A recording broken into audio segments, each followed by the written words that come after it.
Very good morning to everyone.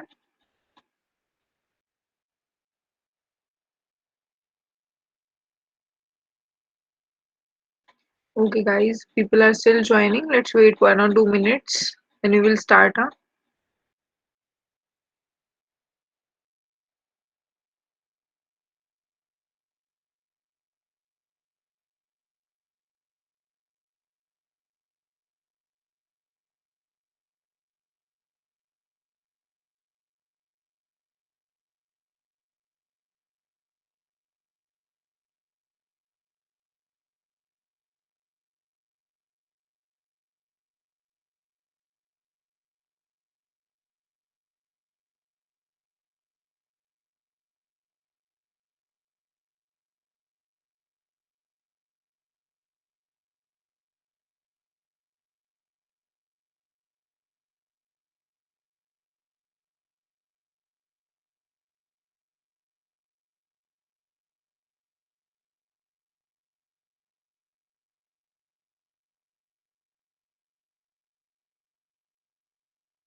Okay, now I hope everybody have joined the class. Shall we start the class now?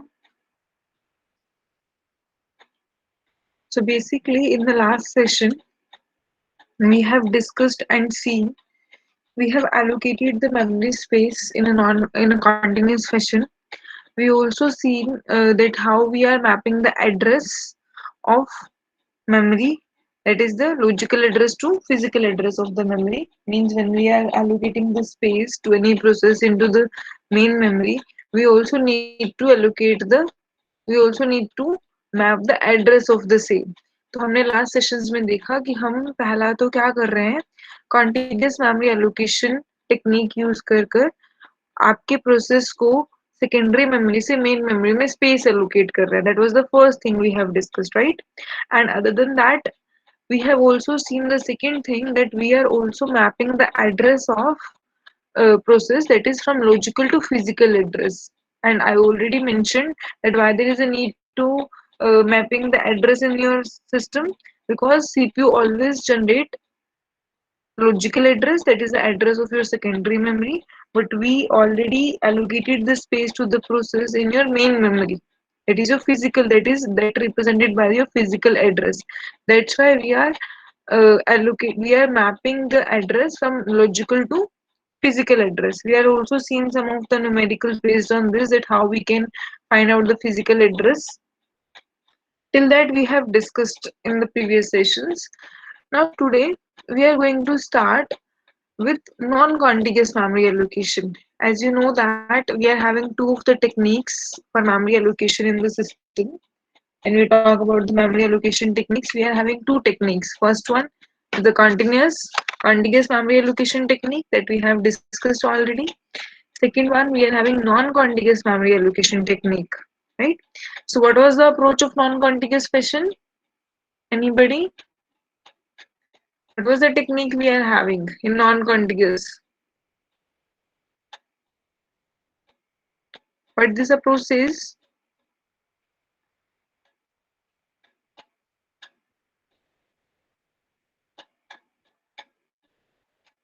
Yes, anyone?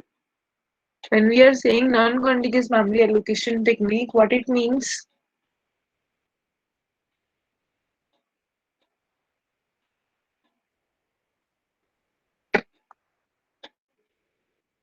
Anyone?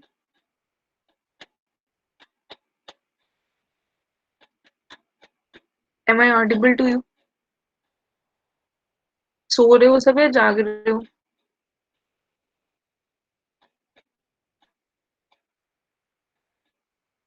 See guys, this is the very important topic we are discussing today, that is non-contiguous memory allocation as per your exam point of view as well as your weight competitive exam points of view. So listen careful here, and also interact with me whenever I will ask anything from you, so that I can able to get to know that you are listening something here. Okay. So memory allocation is not in continuous fashion. Okay. So when we talk that is a non-contiguous memory allocation, what it means basically, we have seen that if the memory is available, free slots of memory is available with us. We have seen if it is available in continuity, we can able to provide that allocation, that partition to particular process in the system. But what if I'm saying, let me use one more thing today.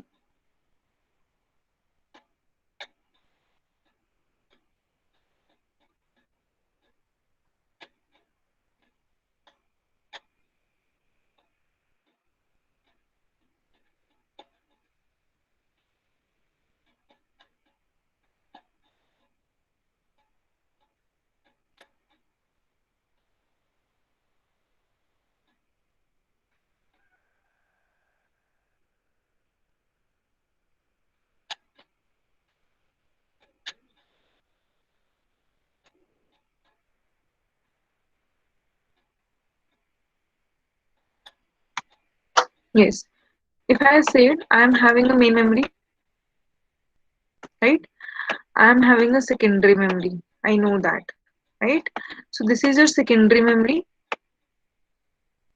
and this is your main memory. Your main memory is interacting with your secondary memory. We know that, and your CPU is interacting with your main memory. Your CPU is interacting with your main memory. आपके CPU को कोई भी data fetch करना है, वो कहाँ से fetch करेगा? मेन मेमोरी से. और आपकी मेन मेमोरी में वो प्रोसेस है, वो डेटा नहीं अवेलेबल है, तो वो कहाँ से फेच करता है? सेकेंडरी मेमोरी से, right? Now what I was saying,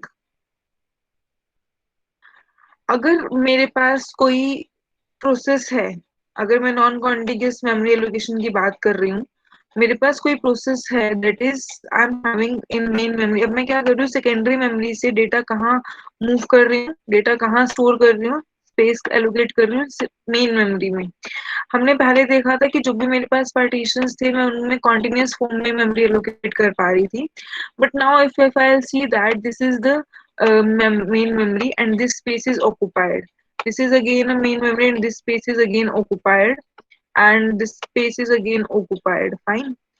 अब मान लेते हैं कि ये 2 MB का स्पेस है और ये भी 2 MB का स्पेस है. Let's assume, right? This is your main memory,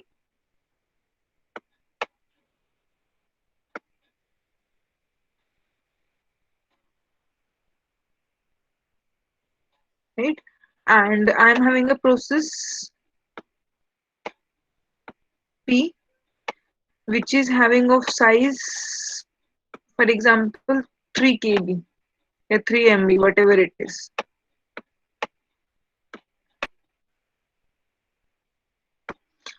मेरे पास मेमोरी में सी guys, don't take it seriously. This is just a random painting kind of platform I'm having.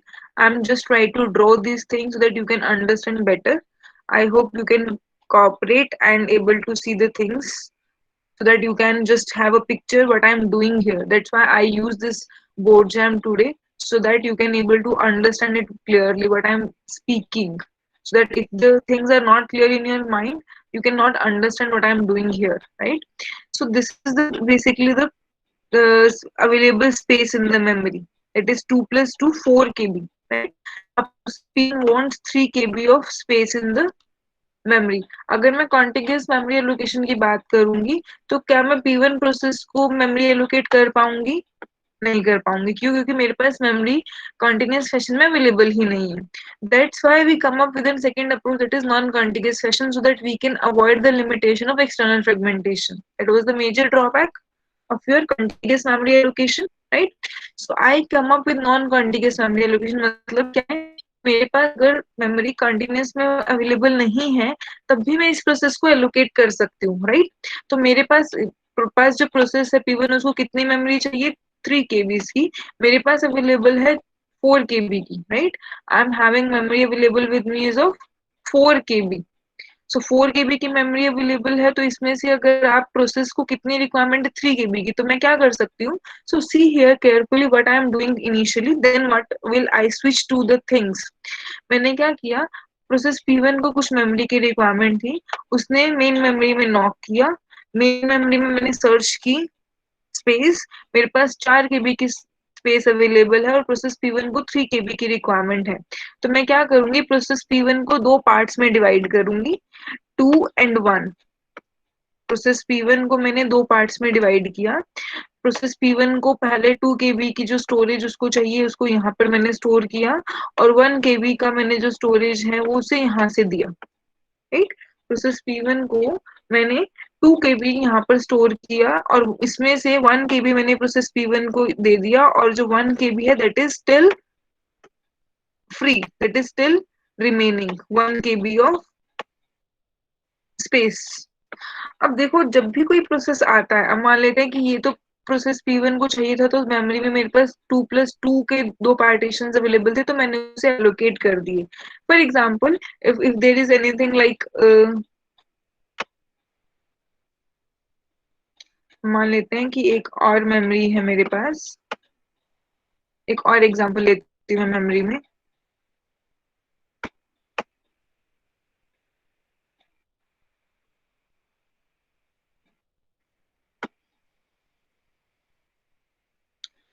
Similarly, again I am having a main memory. There are some partitions in main memory. Some of the partitions are occupied and some of the partitions are free. For example, this partition is occupied, this partition is free, this partition is again occupied, this partition is free, and this partition is occupied, right? The available partition is of 1 KB each. अब जो आपके available partition है, वो कितने केबी का partition available है? मेरे पास 1 केबी का. अब किसी प्रोसेस P1 की रिक्वायरमेंट है फिर से 3 केबी की. प्रोसेस P1 की रिक्वायरमेंट कितनी है? दैट इज ऑफ 3 केबी की मेमोरी उसे चाहिए. उसने क्या किया? P1 ने रिक्वेस्ट किया कि उसे 3 केबी की मेमोरी चाहिए, तो it will knock to the main memory for its space allocation. I know this is a non-contiguous memory allocation technique, so I can allocate the memory in a non-contiguous fashion as well. लेकिन मैं क्या कर रही हूँ यहाँ पर? सबसे पहले मैं मेन मेमोरी में जाऊंगी, सर्च करूंगी कि मेरे पास कौन कौन से पार्टीशंस अवेलेबल हैं. मैंने उन पार्टीशंस को चेक किया, तो इस बार मेरे पास 3 पार्टीशंस अवेलेबल हैं, that is 1 KB each, so I can allocate to process P1. तो मैंने इस बार क्या किया? मैंने P1 प्रोसेस को 3 पार्ट्स में डिवाइड किया. What I am doing here, I am dividing the process P1 into 3 parts, and then I will allocate this available memory to process P1, that is 1 KB here, 1 KB here, and 1 KB again here. You can see the difference I'm just talking about here is मेरे पास पहले जो memory available थी वो 2 KB के slots available थे. Process P1 ने 3 KB की memory के लिए डिमांड किया. मैंने अपने मेमोरी स्पेस को चेक किया जहाँ पे मेरे पास 4 KB की मेमोरी अवेलेबल थी, that is 2 KB each. So I can able to allocate. मैंने प्रोसेस P1 को पार्ट्स में डिवाइड किया और फिर मेमोरी एलोकेट की. Similarly, in the second example, I am having a 3 slots available in the memory space in the main memory. P1 requires 3 KB memory again. Now I divide the P1 process into another into the slots of 1 KB each. So you can see this is a time consuming process. अगर मैं non contiguous fashion में भी memory allocate कर रही हूँ, अब खुद देखिए हर बार क्या करना पड़ रहा है. मुझे पहले मेमोरी में चेक करना पड़ेगा space. According to the space available I have to go back, divide the process. मुझे अपने प्रोसेस को उन्हीं पार्ट्स में डिवाइड करना पड़ेगा जितने पार्ट्स में मेरे पास मेमोरी अवेलेबल है. Right? What I am saying here, I have to divide this process into the number of partitions, into the number of parts which is available into your main memory. So this is a time consuming process basically. So that's why there is a need of paging. अब इसीलिए हम paging का concept use करते हैं. Non contiguous तो हमने use करके देखा. नॉन कॉन्टिग्यूस का बेसिक आइडिया बता रही हूँ कि हमने स्टार्ट कैसे किया. बेसिकली जो भी मेमोरी मेरे पास अवेलेबल होती है इसमें मेन मेमोरी में, मैं अगर वही मेमोरी अगर नॉन कॉन्टिग्यूस फैशन में एलोकेट करना चाह रही हूँ तो मुझे हर बार क्या करना पड़ेगा. According to the memory available into the main memory, according to the partitions available into the main memory, I have to divide the process. मुझे अपने प्रोसेस की को पार्टीशन करना पड़ेगा according to the slots available. Otherwise I cannot able to allocate. Right. मान लेते हैं कि 2 KB का है तो मुझे इसको 2 और 1 में डिवाइड करके इसके पार्ट्स को मैंने इसको एलोकेट किया. अगर मेरे पास 1-1 KB के स्लॉट्स अवेलेबल है तो मैंने अपने प्रोसेस को 3 स्लॉट्स में डिवाइड करके space allocate किया. But this is not an appropriate approach. This is inefficient and time consuming. That's why we come up with an concept of paging here. That is the first technique of non-contiguous memory allocation. अब paging का concept क्या है? What is the concept of paging?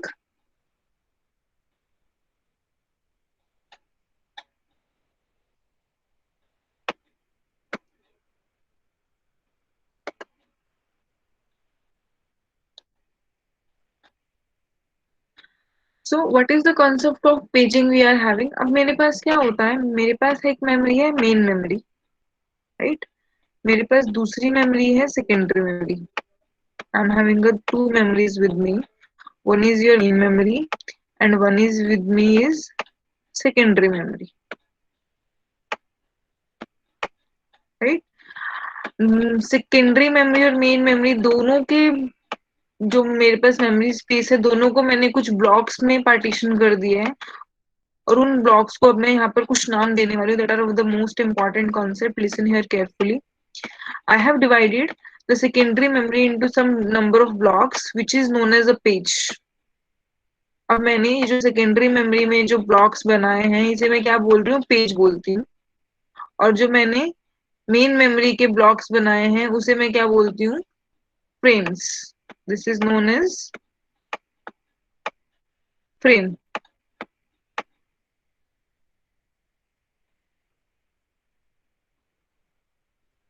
Right. Now I am having a secondary memory with me.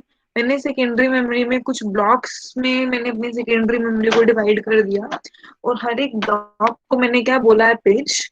And I am also having partitions of main memory which is known as frame here, right. अब ये blocks और अब ये जो frames हैं और ये pages हैं इसकी क्या रिक्वायरमेंट है और ये हम इसमें कैसे इसको यूज करेंगे, इसका क्या कॉन्सेप्ट है. You can see here in the presentation that we are having the basic idea. See, this is not your secondary, this is your primary memory. That by mistake it is written. Let me change this one first of all.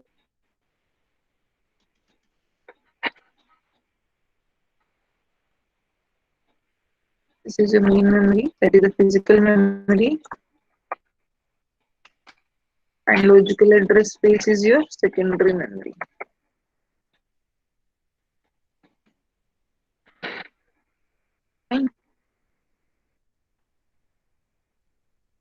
Now it is written what is the basic idea of paging with us. हमने क्या किया, अपनी main memory को fix size of blocks में divide किया, उसे हम frames बोल रहे हैं, और हमने हम सेकेंडरी मेमोरी को कुछ फिक्स साइज ऑफ ब्लॉक्स में डिवाइड किया, उसे हम पेज बोल रहे हैं. अब इन सब का रिक्वायरमेंट क्या और ये सब हम कर क्यों रहे हैं. So you can see here one line is written that one page size of a page is equal to the size of a frame here. The size of a page and the size of a frame will be always same. मतलब क्या है, अब मैंने यहाँ पर जो concept use किया है उसको मैं क्या बोलती हूँ. मैंने क्या किया, अब मेरा मान लेते हैं मेरे पास कोई एक प्रोसेस है P1, राइट. P1 प्रोसेस को कितने केबीज की मेमोरी की रिक्वायरमेंट है, 4. अब मैं आपके प्रोसेस को जब भी मेमोरी स्पेस चाहिए तो उसको पहले सर्च नहीं करना जाकर कि मेन मेमोरी में कितना स्पेस अवेलेबल है और उसके अकॉर्डिंगली वो अपने पार्टीशंस को डिवाइड करे. अब वो क्या करेगा, हम ऑलरेडी सेकेंडरी मेमोरी में किसी भी प्रोसेस को पेजेस की फॉर्म में ही स्टोर करते हैं, हम उसे पहले ही डिवाइड कर देते हैं. ये जो हमने इसका पार्टीशनिंग परफॉर्म किया है, मान लेते हैं कि हर एक पेज का साइज है 1 KB है. each page is having a size of 1 KB. तो अगर मेरे पास प्रोसेस को 4 KB, मेरे पास जो प्रोसेस है उसका साइज 4 KB है, तो मैं उसके 4 पार्टीशन करूंगी and I will store this process. मान लेते हैं कि this is the page number 1, page number 2, page number 3 and page number 4 for the process P1, right? So I stored the process P1 here, process P1 page number 1, page number 2, page number 3 and page number 4. ठीक है. मैंने क्या बोला है paging के concept में, हम secondary memory में कुछ पार्टीशंस करते हैं, सेकेंडरी मेमोरी की पूरी मेमोरी को हम पार्टीशंस में डिवाइड कर देते हैं और हर एक पार्टीशन को, मतलब हर एक ब्लॉक को हम बोलते हैं पेज. सिमिलरली हम मेन मेमोरी को भी पूरी की पूरी मेमोरी को ब्लॉक्स में डिवाइड कर देते हैं और हर एक ब्लॉक को क्या बोलते हैं, frame. Remember one thing here, this question could be asked in your question paper in your GT exam in 1 mark. What is a frame and what is a page? So secondary memory blocks is known as page and blocks of your main memory is known as frame here. Fine. So when we divide this frame and pages, हमने क्या किया, दोनों memories को कुछ blocks में divide कर दिया और उसे हम पेज और फ्रेम्स बोल रहे हैं. And we also mention here one thing कि आपका जो फ्रेम का साइज है और जो आपका पेज का साइज है वो इक्वल होगा. ठीक है, हमने ये भी मेंशन किया है. नाउ वी सेड दैट अभी ये दोनों साइज इक्वल है, it is fine. But we are saying हम क्या करते हैं, हर एक हमारा जो प्रॉब्लम था वो क्या था, टाइम कंज्यूमिंग था. कि हर एक प्रोसेस क्या कर रहा है, पहले मेन मेमोरी में चेक कर रहा है कि कौन कौन से ब्लॉक्स अवेलेबल हैं, कितने साइज के ब्लॉक्स अवेलेबल है, और उसके अकॉर्डिंगली वो रन टाइम पे हम अपने करते हैं पार्टीशन पे और फिर स्पेस एलोकेट करते हैं. But that was a time consuming process. Now we come up with another idea that is called paging. हम ऑलरेडी अपने प्रोसेस को सेकेंडरी मेमोरी में ही डिवाइड करके स्टोर करते हैं. डिवाइड कैसे, पेजेस की फॉर्म्स में. जैसे कि आप बुक्स पढ़ते हो तो बुक्स में हर एक पेज होता है, you have read page number 1, page number 2, chapter number 1, chapter number 2. Likewise, if I am having a process, I will divide that process into some number of pages.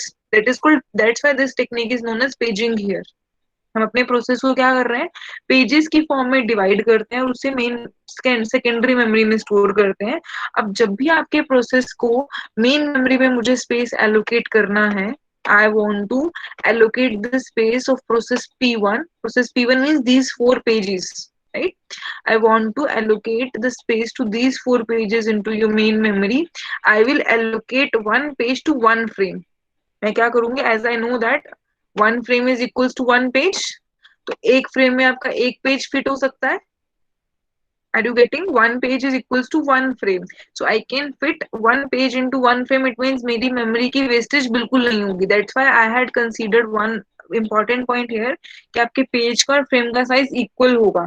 लेकिन अगर आपके पेज का और frame का size equal नहीं होगा तब आपकी मेमोरी वेस्टेज होगी. That's why we come up with an idea कि आपका पेज का साइज और आपका फ्रेम का साइज इक्वल होना चाहिए. साइज कोई भी हो बट इक्वल हो, राइट. और हाँ, एक चीज हो, ऐसा नहीं होगा कि इस पेज का साइज 1 है तो इसका 2, इसका 3. Every page is having similar same size. Every page in your memory having the same size. If one page is of 1 KB, another page is of again 1 KB.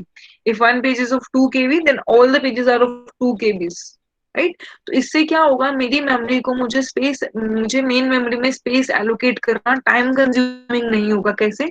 अब मुझे P1 प्रोसेस के 4 pages को main memory में space allocate करना है, मतलब मुझे उन्हें फ्रेम एलोकेट करना है, right. So what I'm saying here now, if I want to allocate the frame, it means I want to allocate the space into the main memory.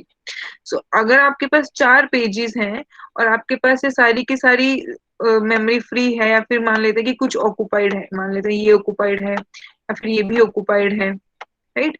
तो मेरे को जो भी स्पेस अवेलेबल मिलता है, तो मैंने अपना मान लेते हैं फर्स्ट पेज जो है वन प्रोसेस का स्टोर किया। This is your page 1। ठीक है, आपने सेकेंड पेज यहाँ स्टोर किया, थर्ड पेज को यहाँ स्पेस मिली, और फोर्थ पेज को यहाँ स्पेस मिली। रेंडमली कहीं भी मिल सकती है, वो हम डिस्कस करेंगे कि ये एलोकेशन कैसे करते हैं, राइट। अब आपके पेजेस को हम मेमोरी में एलोकेट कर रहे हैं। अब देखो हमने क्या किया, डायरेक्टली हमें जहां पर भी स्पेस मिलता जा रहा है, हम वन बाय वन, मतलब page by page, we can able to allocate the memory in the system. अब ऐसा नहीं है कि रन टाइम पे मुझे अपने प्रोसेस को पहले डिवाइड करना पड़ा और फिर मुझे उसको स्पेस एलोकेट करना पड़ा। This is not time consuming. मैंने ऑलरेडी अपने प्रोसेस को पेजेस की फॉर्म में डिवाइड किया हुआ है। अब जैसे ही मुझे स्पेस मिलेगा मेन मेमोरी में, मैं अपने पेज को फ्रेम एलोकेट कर दूंगी। इतना क्लियर है सबको? This concept tell now, yes और नो?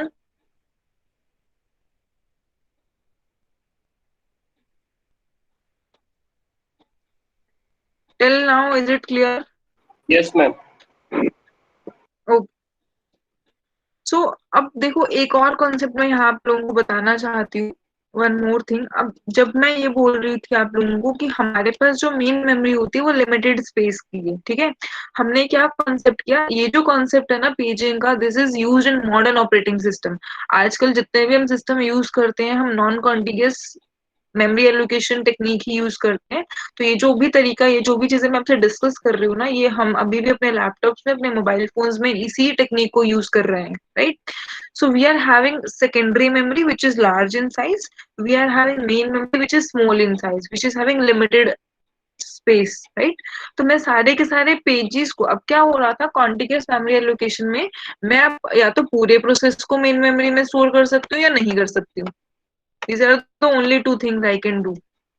ठीक है, कॉन्टिग्यूअस मेमोरी एलोकेशन में या तो मैं पूरे प्रोसेस को मेमोरी एलोकेट करूंगी, या तो मैं पूरे के पूरे प्रोसेस को मेमोरी नहीं एलोकेट कर सकती। This was the main drawback. But non contiguous में ऐसा नहीं होता है। अब पेजिंग की वजह से एक और एडवांटेज हमें मिल रहा है कि पूरे प्रोसेस को तो छोड़ो, अगर मेरे पास एक पेज की स्पेस है, if I am having a space available in the main memory that will contain only one page, I can able to allocate the space to page 1 only या page 2 only as per the locality of reference। अब देखो आपको पूरे के पूरे process को main memory में रखने की जरूरत नहीं होती है। What I am saying here, हम पूरे प्रोसेस को मेन मेमोरी में कभी लेके ही नहीं जाते हैं basically.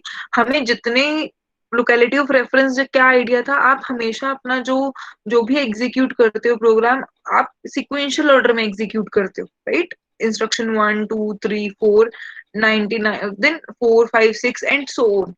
So you know that after instruction 4, instruction 5 will going to execute, 6 will going to execute. So as per the requirement, as per the locality of reference, you will store the pages into your main memory। पूरा process की requirement नहीं है मुझे, तो मैं पूरे process को main memory में क्यों लेकर आऊं? That was the main advantage we are having. अगर मेरे को एग्जीक्यूशन के टाइम पर अभी पेज 1 की रिक्वायरमेंट है, मतलब पेज 1 की इंस्ट्रक्शंस रन हो रही हैं, you are having a process P1, page 1 में 100 इंस्ट्रक्शंस हैं, पेज 2 में 100 इंस्ट्रक्शंस हैं, पेज 3 में 100 इंस्ट्रक्शन है, पेज 4 में 100 इंस्ट्रक्शंस हैं।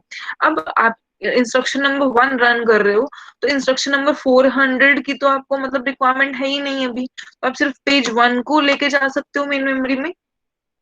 Is that a valid point? This is valid enough. तो आप सारे पेजेस को एक ही टाइम पे मेन मेमोरी में रखो, that is not a good idea. That's why paging is the very good concept we are having. हम सारे प्रोसेस को मेन मेमोरी में रखने की बजाय कुछ कुछ पेजेस को शफल करते हैं, that is called swap in swap out, जिसपे मैं आऊंगी, that is also called swapping. Concept of swapping. हम कुछ पेजेस को स्वैप इन करते हैं, कुछ पेजेस को स्वैप आउट करते हैं आफ्टर देयर यूजेज। इसीलिए मेरे पास जो लिमिटेड एक्सेस है ना, मतलब जो मेरी लिमिटेड मेन मेमोरी है, मैं उसे अच्छे से यूज कर पाती हूँ। मैंने क्या किया था, अगर ये कॉन्सेप्ट याद करोगे, तो हमने main memory basically Q hierarchy में ऐड की ताकि मेरा एक्सेस टाइम कम हो सके। That was the main idea behind main memory. Yes और no? That was the main idea when we added the concept of main memory in the hierarchy, कि ताकि मैं अपना एक्सेस टाइम कम कर सकूं because it is limited in size, right? So if it is limited in size, मैं सारे processes को तो नहीं रख सकती। अब कॉन्टिन्यूस मेमोरी एलोकेशन में प्रॉब्लम क्या थी, या तो कॉन्टिन्यूटी में मिलेगा तो मैं सारे प्रोसेस को रख पाऊंगी, नहीं तो नहीं रख पाऊंगी। नॉन कॉन्टिन्यूस फैशन में हमारे पास क्या कॉन्सेप्ट है, हमारे पास कॉन्सेप्ट है पेजिंग का। अब हम क्या कर रहे हैं, हमने हर एक प्रोसेस को पेजेस में, जैसे क्या होता है, हर एक बुक पढ़ते हो आप लोग, कोई भी book randomly, if you are reading any book of operating system, you have given a chapter numbers, chapter 1, chapter 2, chapter 3, chapter 4।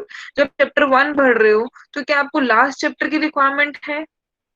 आपको, आपके पास अगर फर्स्ट चैप्टर के नोट्स हैं, आपके पास फर्स्ट चैप्टर के जेरोक्स हैं, उस टाइम पे अगर आपको 10th चैप्टर के जेरोक्स नहीं भी अवेलेबल होंगे, that would be sufficient if you are reading chapter number 1। Yes, if you are reading chapter number 2, that at that time you do not need chapter number 9, chapter number 8। so add max क्या हो सकता है, आप chapter number 2 पढ़ रहे हो, आपको कोई चीज समझ नहीं आई, तो हो सकता है आप चैप्टर नंबर 1 से उसे रेफर करो। तो प्रॉबली हो सकता है, रेयर चांसेस, कि आपको चैप्टर नंबर 1 की जरूरत पड़े उस टाइम पे, जब मुझे कोई भी पेज चाहिए होता है मेमोरी में और वो नहीं होता है, तब मैं उसे ला भी सकती हूँ। ठीक है, मैं उस पेज को मेन मेमोरी में फेच कर सकती हूँ। That is not a point कि मैं अपने पेजेस को मेन मेमोरी में नहीं ला सकती। मैं अपने पेजेस को, उन्हीं की पेजेस को मेन मेमोरी में रखती हूँ जिसकी मुझे लोकेलिटी ऑफ रेफरेंस के अकॉर्डिंगली रिक्वायरमेंट है। Are you getting this concept? That's why paging gives you a very good benefit when you are allocating the space। तो पेजिंग का बेसिक कॉन्सेप्ट क्लियर है। पेजेस है मेरे पास, फ्रेम्स है मेरे पास। Secondary memory के ब्लॉक्स को मैं पेज बोल रही हूँ और मेन मेमोरी के ब्लॉक्स को मैं फ्रेम्स बोल रही हूँ। हर एक पेज और हर एक फ्रेम का साइज इक्वल है। The size of your page and frame is of equal। Now if you want to store, if you want to allocate any frame to any page, you can allocate now. ऐसा नहीं कि मेरे पास P1 process के 4 page है तो मैं चारों pages को एक साथ ही स्टोर कर सकती हूँ। No, I can. Non continuous है तो मैं किसी भी पेज को किसी भी फ्रेम में एलोकेट कर सकती हूँ, जितने फ्रेम्स अवेलेबल है उतने पेजेस भी एलोकेट कर सकते हो। यहाँ पर मेरे पास ऐसा भी कुछ हार्ड एंड फास्ट नहीं है कि मैं चारों पेजेस को मेमोरी एलोकेट करूँ, राइट? उस पे, उस मेजर ब्रॉडर कॉन्सेप्ट पे मैं बाद में आती हूँ। अभी के लिए पेजिंग का बेसिक आइडिया क्लियर है सबको?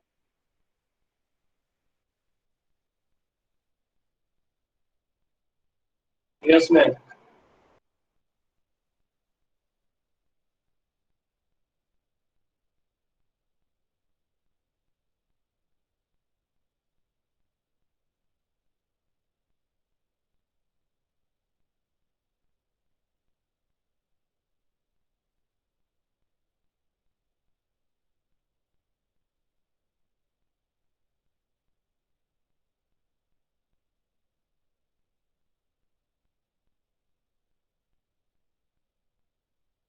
Okay. So basic idea was we are having pages, frames. Each size of page is equals to the size of frame we are having। अब पॉइंट ये आता है हमारे पास कि हमने जैसे क्या देखा था कॉन्टिग्यूअस मेमोरी एलोकेशन में, what we were doing, we were allocating the space. हमने क्या किया, एक पार्टीशन लिया, पार्टीशन में हमने फिक्स साइज या वेरिएबल साइज करके कुछ कुछ स्पेसेस एलोकेट कर दिए। Let me close this one first of all। yes, now we are having अब हमें करना क्या है, हमने दो काम किए थे। पहला काम तो क्या किया था कि आपका जो ऑपरेटिंग सिस्टम है वो स्पेस एलोकेट करेगा। when we talked about the contiguous memory allocation, तो स्पेस एलोकेशन का मतलब क्या था, आपके पास जब कॉन्टिग्यूस था तो आपके पास कोई भी ब्लॉक अवेलेबल था तो आप उसको फिक्स साइज या वेरिएबल साइज अप्रोच यूज करके स्पेस एलोकेट करा रहे थे प्रोसेस को, right? Either using first fit, best fit, what ever it is. अब मेरे पास प्रॉब्लम क्या है, मेरे पास जो मेन मेमोरी है वो क्या है, नॉन कॉन्टिग्यूस फैशन में। मैं उसे एक्सेस कर सकती हूँ। अब मेरे पास जितने भी ब्लॉक्स अवेलेबल है, for example these blocks are available and I am having a process P1 which is of size 3 KB। और मैं अज्यूम कर रही हूँ ये आपका जो साइज है पेज का वो कुछ भी हो सकता है, ठीक है। तो अगर मेरे पास P1 3 KB का है, मतलब आई am having 3 pages of P1, page 1, page 2 and page 3। तो मैं इन तीनों पेजेस को फ्रेम कैसे एलोकेट करूंगी? This was the first management, how to find the free frame in the main memory. First of all मुझे फ्री फ्रेम्स चाहिए ताकि मैं इन तीनों पेजेस को फ्रेम्स एलोकेट कर सकूं। This is the first thing I have to do. After that I have to allocate the appropriate frame. अब देखो एक पॉइंट यहाँ पर है, अगर ये नॉन कॉन्टिग्यूअस फैशन में मैं एलोकेट कर रही हूँ तो इसका मतलब ये नहीं है कि अगर मुझे कॉन्टिन्यूटी में मिलेगा तो मैं एलोकेट कॉन्टिन्यूटी में नहीं करूंगी। एडुकेटिंग, अगर मेरे पास कॉन्टिन्यूटी में अवेलेबल नहीं है तो मैं नॉन कॉन्टिन्यूअस पे स्विच कर सकती हूँ। लेकिन अगर मेरे पास कॉन्टिन्यूअस में मेमोरी अवेलेबल है, I will go for it. तो मैं अगर मेरा पेज नंबर 1 में यहाँ स्टोर करती हूँ तो मैं पेज नंबर 2 और 3 यहाँ कॉन्टिन्यूटी में भी स्टोर कर सकती हूँ, right. That was the another thing that we will do here, that is the memory management task में हमें क्या करना है, फ्री फ्रेम allocate करना है, that will be the appropriate frame for a page and also keeping track of this page। मतलब कौन सा पेज कौन से फ्रेम में मैंने स्टोर किया, मुझे उसका ट्रैक भी तो रखना है। क्यों? हमने क्या किया था, मेरे पास ये मेन मेमोरी है, मेरे पास ये सेकेंडरी मेमोरी है। अगर मेरे पास कॉन्टिन्यूटी में मेरे पास प्रोसेस P1 था तो मेरे पास सिर्फ बेस एड्रेस होने से मैंने यहाँ पर फेच कर लिया कि मेरा जो इंस्ट्रक्शन है वो कहाँ मुझे मिलेगा। इफ यू रिमेम्बर, मेरे पास P1 जो प्रोसेस है अगर वो कॉन्टिन्यूटी में स्टोर्ड है किसी कहीं पर सेकेंडरी मेमोरी में, और मैंने P1 प्रोसेस को कोई स्पेस एलोकेट किया मेन मेमोरी में, this space I have allocated to the P1 process, I know it was a continuous space allocation. तो मेरे को बेस एड्रेस मिलते ही मेन मेमोरी में इस प्रोसेस का क्या बेस एड्रेस है, वो फेच करते ही मैं कोई भी लाइन को एग्जीक्यूट कर सकती हूँ, right. That was we have done. अब प्रॉब्लम क्या होगी इस वाले में, इस कॉन्सेप्ट में प्रॉब्लम क्या है, मेरे पास जो अब डेटा अवेलेबल है, मतलब मैं जो भी मेन मेमोरी में स्टोर कर रही हूँ और ये मैं सेकेंडरी मेमोरी में, मेरे पास अब हर एक पेज क्या कर, अगर मेरे पास कुछ पेजेस अवेलेबल हैं और मेन मेमोरी में मेरे पास कुछ फ्रेम्स अवेलेबल हैं, मैंने पेज 1 यहाँ स्टोर किया, पेज 2 यहाँ स्टोर किया, ठीक है, पेज 3 यहाँ स्टोर किया। तो this is your frame number 1 2 3 4 5 6। This is for example your page number 1, your page number 2, your page number 3, ठीक है। कोई भी प्रोसेस का कोई भी पेज नंबर कहीं पे भी हो सकता है। तो मैंने पेज नंबर 1 को कौन से फ्रेम में रखा, सेकंड फ्रेम में। पेज नंबर 2 को कहाँ स्टोर किया है मैंने, फोर्थ फ्रेम में। और पेज नंबर 3 को मैंने कहाँ स्टोर किया है, फर्स्ट फ्रेम में। तो मुझे इन सब का ट्रैक रखना पड़ेगा कि मैंने कौन से पेज को कहाँ स्टोर किया है। अब ये ट्रैक क्यों रखना है, मुझे कल को कुछ एग्जीक्यूट करना है, मान लो सीपीयू ने डिमांड किया। अब सीपीयू क्या करेगा, डेफिनेटली मुझे एड्रेस मैपिंग भी करनी है। तो सीपीयू ने मान लेते हैं डिमांड किया कि उसे instruction number, for example I am having 300 instructions, ठीक है। पेज नंबर 1 में मेरे पास इंस्ट्रक्शन 1 to 100 है, पेज नंबर 2 में मेरे पास 101 से 200 तक है, और पेज नंबर 3 में 201 से 300 तक है। अगर मेरे पास सीपीयू ने डिमांड किया कि उसको 150 इंस्ट्रक्शन नंबर फेच करना है, तो मुझे पता है कि मुझे कौन से पेज को एग्जीक्यूट करना है, मुझे कौन से पेज नंबर पे डेटा मिलेगा। If I want to fetch 150 number of instruction, which page I have to recollect, page number 2। मुझे पेज नंबर 2 की रिक्वायरमेंट है। अब पेज नंबर 2 मैंने कौन से फ्रेम में रखा है मुझे नहीं पता ना, ये कंटिन्यूटी में नहीं है। अगर मैं पेज नंबर 1 का बेस एड्रेस फेच कर भी लेती हूँ तो मुझे नहीं पता कि पेज नंबर 2 के 1 के बाद पेज नंबर 2 मुझे कहाँ से मिलेगा, राइट। तो पेज नंबर 2 मुझे कहाँ से मिलेगा, उसके लिए मैं क्या करती हूँ, I am using a track record of, मैं क्या करती हूँ इन सभी पेजेस कौन से फ्रेम से बिलोंग करते हैं उसका एक ट्रैक रखती हूँ, ट्रैक रिकॉर्ड, जिसे हम क्या बोलते हैं, पेज टेबल बोलते हैं। Basically what we are doing, आपका ऑपरेटिंग सिस्टम क्या करता है, आपका कौन सा पेज कौन से फ्रेम में आपने स्टोर किया है उसका एक रिकॉर्ड रखता है, राइट। और उस रिकॉर्ड के लिए एक टेबल मेंटेन करते हैं, जैसे कि हम क्या बोलते हैं, page table. Are you getting this concept? Page table basically आपका एक डेटा स्ट्रक्चर है जो कि हम एक टेबल मेंटेन कर रहे हैं, जैसे कि हम एक्चुअली मेन मेमोरी में ही मेंटेन करते हैं, उसके ड्रॉबैक्स वगैरह वो सब मैं आपको बाद में बताऊंगी क्या है क्या नहीं है। अभी कॉन्सेप्ट क्या है कि कौन से पेज को, मतलब सेकेंडरी मेमोरी में I am having a lot of pages. अगर मैं आपको यहाँ पर दिखाऊं, you can see this is your secondary memory, that is your logical memory also. There are 4 pages available in it, right. किसी भी प्रोसेस के हो सकते हैं, no problem here. These are the page numbers.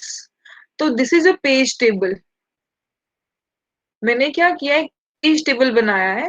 वो क्या करता है कि कौन सा पेज कौन से नंबर ऑफ फ्रेम पे मैंने स्टोर किया उसका ट्रैक मेंटेन करके रखता है। This is the data structure we are having. Your operating system maintains this data structure, right. आपका ये टेबल मेंटेन करता है। पेज नंबर 0 को मैंने कौन से फ्रेम में स्टोर किया है, फ्रेम नंबर 1 में। पेज नंबर 1 को फ्रेम नंबर 4 में, पेज नंबर 2 को फ्रेम नंबर 3 में, एंड पेज नंबर 3 को फ्रेम नंबर 7 में। तो फ्रेम्स कहाँ है मेरे पास, मेन मेमोरी में ना। This is your main memory and this is your frame numbers 0 to 7। You are having 8 frames in the memory, right. अब आपने कौन से पेज को कौन से फ्रेम में स्टोर किया है उसका रिकॉर्ड आपको कहाँ से मिलेगा, पेज टेबल से। Are you getting this concept? So we are maintaining a page table in the system, which is a data structure we are having. Page table basically हम कहाँ store करते हैं, मेन मेमोरी में ही। आप ये page table कहाँ maintain करते हो, मेन मेमोरी में। मेन मेमोरी में मेंटेन करोगे तभी आपका जो सीपीयू है वो फेच कर पाएगा ना कि कौन सा पेज कौन से फ्रेम में स्टोर कर रहे हो। तो आपने यहाँ पर क्या स्टोर किया है, पेज नंबर 0 आपने फर्स्ट फ्रेम में, तो you can fetch directly from frame 1। Then you have stored page number 1 into frame number 4, तो पेज नंबर 1 आपको यहाँ से मिल सकता है। पेज नंबर 2 आपने थर्ड फ्रेम में स्टोर किया है, you can directly fetch page number 2 from third frame. Then you are storing page number 3 to the 7th frame. So this is how you will your operating system maintains a table in your main memory. Whenever a CPU will want to access any page randomly, क्योंकि CPU को तो कोई भी data चाहिए हो सकता है ना, तो वो मान लो पेज नंबर 1 उसे फेच करना है, तो आपको कहाँ से मिलेगा? देर इज नो लोकेलिटी, मतलब यहाँ पर ऐसा कुछ नहीं है ना कि कॉन्टिन्यूटी में सारे पेजेस अवेलेबल है। We are having a non continuity. तो कौन सा पेज कहाँ स्टोर्ड है मेमोरी में, वो कहाँ से मुझे पता चलता है, पेज टेबल से, राइट। तो पेज टेबल का कॉन्सेप्ट क्लियर है सबको? What is a page table, what is the usages of page table? Page table में दो फील्ड होते हैं, page number and frame number. एक होता है आपका पेज नंबर और एक होता है फ्रेम नंबर। कौन सा पेज कौन से फ्रेम में मैंने स्टोर किया है, यहाँ से मुझको पेज नंबर 0 मैंने फ्रेम नंबर 1 में स्टोर किया है, पेज नंबर 1 मैंने फ्रेम नंबर 4 में स्टोर किया है। तो आपका कौन सा पेज मेमोरी में कौन से फ्रेम में स्टोर है वो आपको पेज टेबल से पता चलेगा, right. Is it clear with you?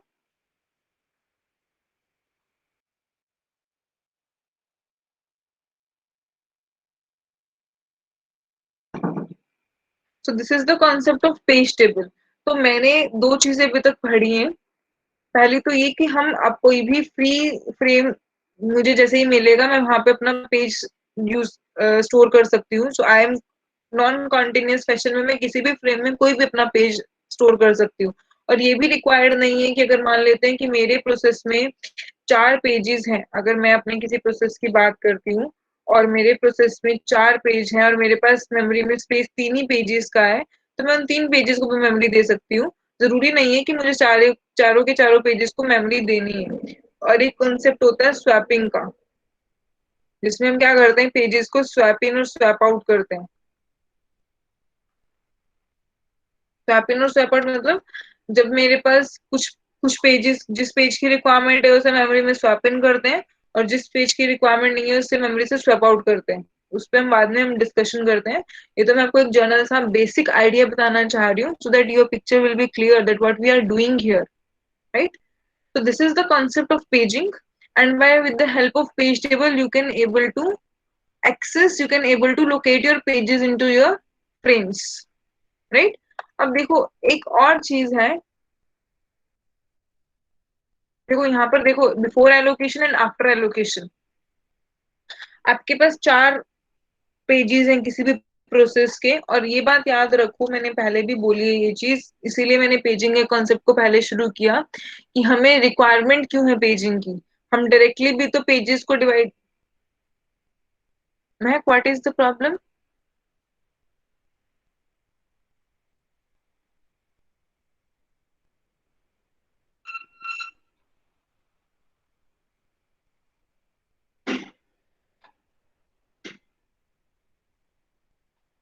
Yeah, sure, Mehak.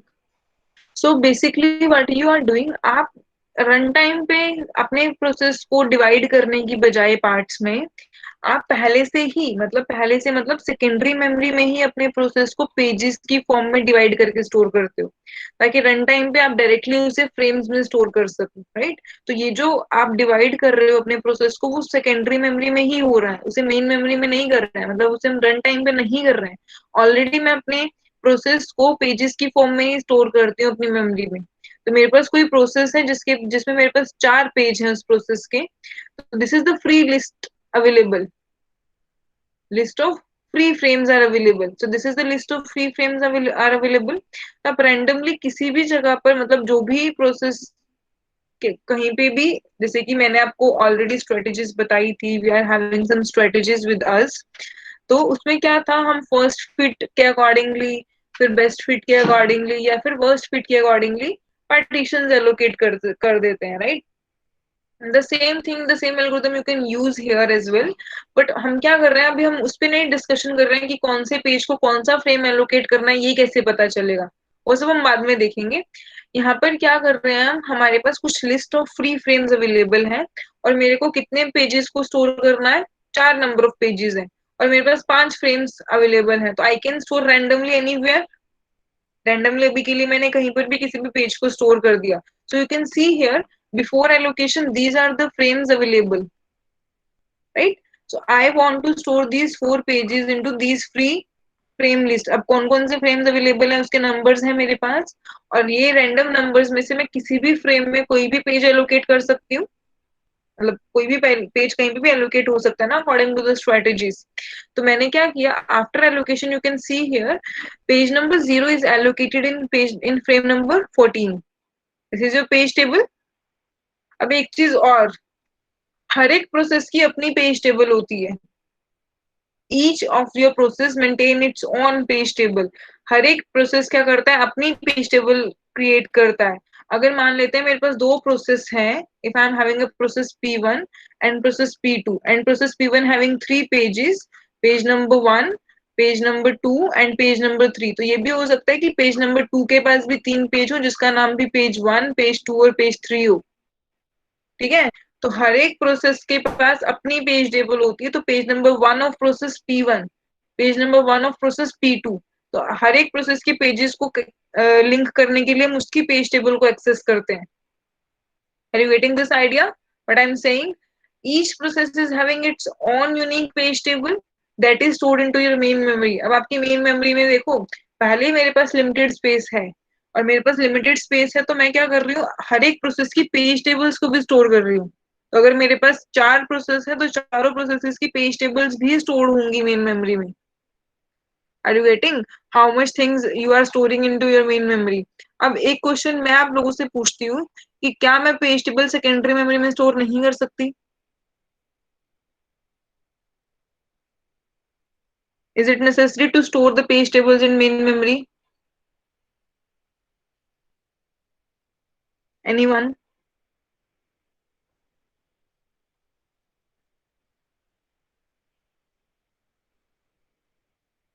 क्या मैं जो पेज टेबल है वो मेन मेमोरी में स्टोर करना मुझे जरूरी है, क्या मैं उसे सेकेंडरी मेमोरी में स्टोर नहीं कर सकती?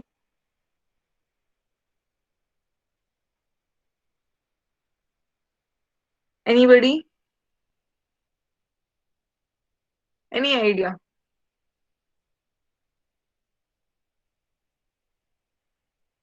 Yes, in secondary memory every time it will change, so might not possible। It will change means, देखो, जब भी मुझे किसी प्रोसेस को एक्सेस करना है, मतलब मुझे किसी पेज को एक्सेस करना है, रन टाइम पे मान लो मैं P1 प्रोसेस को एग्जीक्यूट कर रही हूँ, तो मैंने इसको एग्जीक्यूट करना है, तो मुझे इसका डेटा जो चाहिए उसको मैंने कहाँ लाके, इसका डेटा क्या है, इसके पेजेस। ठीक है? तो मैंने इसके पेजेस को लाकर कहाँ स्टोर कर दिया, मेन मेमोरी में। कहाँ स्टोर कर दिया मैंने इसके पेजेस को, यहाँ मेन मेमोरी में। अब मैं जब पेज को मेमोरी में लाके स्टोर कर रही हूँ, तो अगर मैं इसके पेजेस को मेन मेमोरी में क्यों स्टोर कर रही हूँ, ताकि जो मेरा एक्सेस टाइम है वो कम हो जाए, इसीलिए मैंने इसके पेजेस को, इसके डेटा को मेन मेमोरी में लाके स्टोर किया। लेकिन अगर इस पेज को ढूंढने के लिए, अगर मुझे P0 पेज चाहिए, मुझे P2 पेज चाहिए, इस पेज को सर्च करने के लिए कि वो मेन मेमोरी में कहाँ अवेलेबल है, मुझे फिर से सेकेंडरी मेमोरी में जाना पड़ेगा। एक्सेस टाइम फिर कम किया या मैंने ज्यादा किया? अगर मुझे किसी भी पेज को सर्च करना है या किसी भी पेज की रिक्वायरमेंट है और मैंने उसको सर्च करने के लिए मुझे सेकेंड मेमोरी को पहले सर्च करना पड़ेगा, and we know that that is a huge space we are having. तो जब मुझे किसी भी पेज को एक्सेस करना है और उसको एक्सेस करने के लिए मुझे फिर से सेकेंडरी स्टोरेज में जाना पड़ रहा है, तो फिर मैंने एक्सेस टाइम कम किया या ज्यादा किया? Definitely the access time will be increased. Do you agree with it? This, the access time will increase na. That's why we placed page tables into your main memory. इसलिए हम page table, अगर आपसे कोई पूछ ले भाई इतनी बड़ी सेकेंडरी स्टोरेज है, we store this table in, yes, इतनी बड़ी सेकेंडरी स्टोरेज है, मेन मेमोरी में इतने पेज टेबल्स रखोगे तो मेन मेमोरी ऑलरेडी लिमिटेड है, सेकेंडरी स्टोरेज में क्यों नहीं रख लेते हो? ऑलरेडी हम एक्सेस टाइम रिड्यूस करने की ट्राई कर रहे हैं, तो एक्सेस टाइम रिड्यूस किया, इसीलिए तो मेन मेमोरी का कॉन्सेप्ट हम लेकर आए। तो जब हम मेन मेमोरी का कॉन्सेप्ट एक्सेस टाइम रिड्यूस कर रहे हैं, तो मैं पेज टेबल्स अगर सेकेंडरी मेमोरी में स्टोर कर दूंगी, तो पेजेस सर्च करने के लिए मुझे सेकेंडरी स्टोरेज में जाना पड़ेगा, which will increase the access time of your system. That's why these page tables are stored into your main memory. तो आपका पेज टेबल यहाँ पर देखो, गिवन है आपको, आपने कौन से पेज को कहाँ स्टोर किया है, that will be already mentioned here in your page table. This is the page table of your process. So this is the page table. Zero page कहाँ स्टोर्ड है? नंबर 14 फ्रेम पे। First page कहाँ stored है? 13 पे। So this is how you can fetch the pages from your frame, right? आपका कौन सा page कहाँ स्टोर्ड है वो हम यहाँ से फेच कर लेते हैं। अब मैं ये मैंने बताया आपको कि कौन से पेज को हम एलोकेट करते हैं, किस तरह से कोई भी मेमोरी हम एलोकेट कर सकते हैं, ठीक है? उसको हम कैसे फेच करते हैं? By using page table. Page table क्या होती है? हर एक प्रोसेस के लिए यूनिक होती है। Each process is having its own page tables. तो जितने भी प्रोसेस होंगे सिस्टम पे, उसकी अपनी पेज टेबल होगी। अब पेज टेबल्स को हम स्टोर कहाँ करते हैं? मेन मेमोरी में। ये भी कॉन्सेप्ट क्लियर है? तो अब हम क्या करेंगे नेक्स्ट क्लास में? अब मैंने स्पेस एलोकेशन की तो बात कर ली है, ठीक है? That was the first thing. Second thing we are having, that is the address mapping. अब देखो, अब मेरा सीपीयू है वो एड्रेस जनरेट करता है, लॉजिकल एड्रेस सेकेंडरी स्टोरेज का, मतलब ये पेजेस का एड्रेस स्टोर जनरेट करेगा, ठीक है? लेकिन मुझे क्या एड्रेस, बेसिकली इस डायग्राम से देखो, ये मैं आपसे डिस्कस भी करूंगी। आपका जो सीपीयू है वो क्या जनरेट करता है? Logical address. लॉजिकल एड्रेस क्या होगा? आपका पेज नंबर, कौन से पेज को एक्सेस करना है और कौन से इंस्ट्रक्शन को एक्सेस करना है। मान लेते हैं पेज नंबर 1, और पेज नंबर 1 में 100 1 to 100, तो उसे 52 number of instruction, that is called instruction offset, ठीक है? लेकिन मेरा पेज है वो कहाँ स्टोर हो गया? फिजिकल स्टोरेज में, that is in your frames. तो मुझे कौन से फ्रेम को एक्सेस करना है, मतलब मुझे मैपिंग करना पड़ेगा। We have to do the address mapping in paging now also. तो ये हम डिस्कस करते हैं नेक्स्ट सेशन में। तो concept of paging and what is the usage of page table in it, is it clear? Do you have any doubt till now?